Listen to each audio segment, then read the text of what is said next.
Delhi metro में आपका स्वागत है। दरवाजे और प्लेटफॉर्म के बीच में सुनिश्चित दूरी बनाए रखें।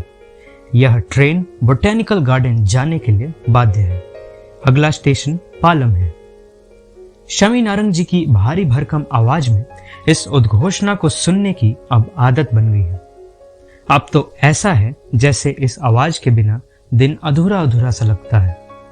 मगर जब आप दिल्ली मेट्रो में पहली बार सफर करते हैं, खासकर झारखंड बिहार के किसी छोटे शहर से आकर, तो यह पूरी प्रणाली थोड़ी अजीब लगती है। आपके लिए पूरा एहसास विदेश जाने जैसा होता है। मेट्रो में जब उद्घोषणा सुनाई देती है तो कुछ ख्याल आते हैं, जैसे क्या यह व्यक्ति ट्रेन में ही मौजूद है? यह आवाज है किसकी? इनकी सरकारी नौकरी लगी होगी या प्राइवेट? जब मैं पहली बार दिल्ली मेट्रो के साथ रूबरू हुआ तो मेरे भी दिमाग में कुछ ऐसे ही ख्याल आ रहे थे। क्योंकि मैं थोड़ा ज़्यादा इन चीज़ों में रुचि रखता हूँ, तो पहली बार में ही मैंने गूगल किया दिल्ली मेट्रो के अनाउंसमेंट के पीछे की आवाज़। और जब जब सुनता हूँ तो यही लगता है कि काश इनके जैसी मेरी भी आवाज़ होती। अब लगभग 1 साल बीत चुके हैं दिल्ली आए। इन 300 दिनों में ज़्यादातर सफ़र मेट्रो में ही किया। आदत सी हो गई है। अब मेट्रो में सफर करने के बाद से अब कैब या डीटीसी बस या ऑटो में सफर करना पैसे की बर्बादी लगती है मुझे। तो सस्ता, सरल, सहज, सुगम, संतुलित और तेज सफर का सबसे बेस्ट माध्यम है मेट्रो, और मैं इसे ही सबसे बढ़िया मानता हूं। कभी कभी लगता है कि दिल्ली सरकार मेट्रो प्रणाली को घाटा सहते हुए भी संचालित कर रही है, मगर फिर रोजाना यात्रियों की संख्या इतनी ज्यादा देखकर लगता है कि सरकार को इससे काफी हद तक फायदा भी होता होगा।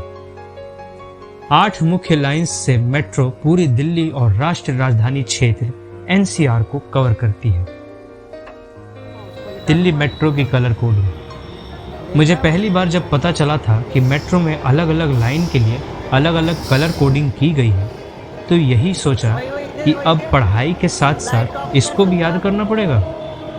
कुल 254 स्टेशन और 10 कलर कोडेड लाइन के साथ यह भी ध्यान रखना कि मुझे जिस दिशा में जाना है उधर की लास्ट स्टेशन कौन सी है। सब कुछ बहुत भारी लगता था उस समय, मगर फिर खुद को समझाया कि कोई बड़ी बात नहीं है, हो जाएगा।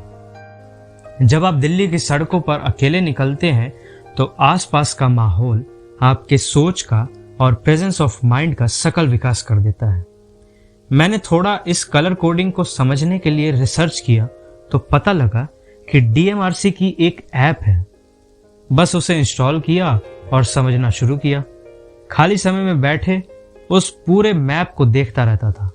कभी कभी कार चलाते वक्त जगहों के नाम पर गौर करने लगा और धीरे धीरे पूरा मैप समझ में आने लगा। शुरू के 1 हफ्ते ऐप देखकर मेट्रो में सफर किया, मगर अब लगभग पूरा रूट समझ आ चुका है। अब नॉन स्टॉप सफर करता हूं। मैं पालम के पास रहता हूं।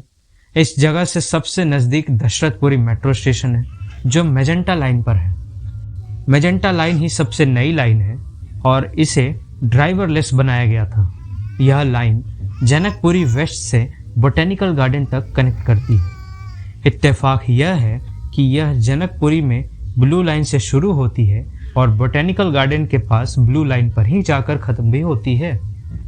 जब शुरू किया इस पर ट्रैवल करना तो सोचता था कि कलर कोडिंग के लिए और कोई कलर नहीं मिला क्या इन्हें? मतलब मैजेंटा कलर काफी रेयर इस्तेमाल किया जाता है ना। मेरा ज्यादातर सफर दशरथपुरी से हौज खास या कालका जी मंदिर के बीच रहता है। हालांकि 2-3 लाइन छोड़कर सभी लाइन पर सफर करने का अवसर प्राप्त हो चुका है। अब तो red, blue, pink, violet, magenta और येलो लाइंस पर सफर करने के बाद कुछ बातों पर गौर किया मैंने, खासकर मेट्रो ट्रेन के संबंध में। रेड, ब्लू और येलो लाइन पर जब आप सफर करोगे तो आपको यह महसूस हो जाएगा कि यह 3 लाइंस काफी पुरानी है। रेड लाइन मेट्रो का सबसे पहला लाइन है। इसके मेट्रो ट्रेन में मैंने जब सफर किया तो स्थिति देखकर पता चला कि डीएमआरसी इस पर कुछ खास ध्यान नहीं देती है, मगर इन तीनों लाइंस पर एक से दूसरे ट्रेन की फ्रीक्वेंसी काफी ज्यादा तेज है। मतलब जब तक पहले ट्रेन का आखिरी डिब्बा आंखों से ओझल होता है तब तक दूसरे ट्रेन का पहला डिब्बा दिख जाता है। लोगों की संख्या भी इसी अनुसार काफी ज्यादा रहती है। इसके बाद पिंक लाइन और मैजेंटा लाइन आती है। इस पर ट्रेनों की फ्रीक्वेंसी थोड़ी धीमी होती है। लगभग हर 4 मिनट पर अगली ट्रेन आती है।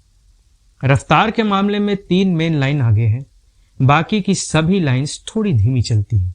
मगर आप दिल्ली आकर मेट्रो से सफर करने को सोचते हैं तो बहुत मुश्किल नहीं है।